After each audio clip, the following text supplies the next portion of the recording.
Adjustable BC Racing korang banyak jumpa. Korang pernah tak jumpa adjustable jenama standard?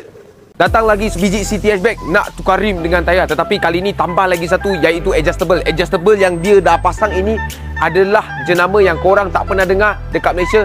Dia baru saja masuk Malaysia, tetapi dekat luar negara dah banyak lama. Okey, memang berkualiti. Kejap lagi kita bagi tahu. Tapi hari ni kita cakap rim dengan tayar dulu.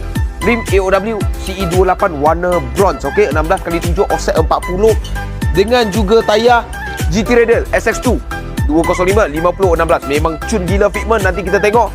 Dan juga optional cap daripada jenama AOW, alloy merah. Okey, adjustable bukan BC Racing tetapi standard. So adjustable ini adalah adjustable high-low soft height daripada Taiwan. Okey, 16 step. Dia tak macam BC Racing 32, ini 16 step. So dia kalau satu step tu banyak perbezaan dia. Okey, so jom kita tengok hasil dengan juga proses pemasangan rim tayar adjustable. Adjustable dah basah dah atas kereta ni. Macam mana guys?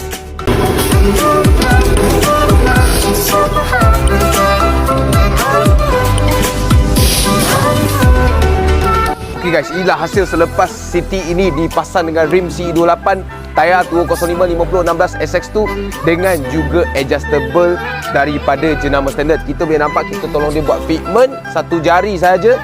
Memang cun gila.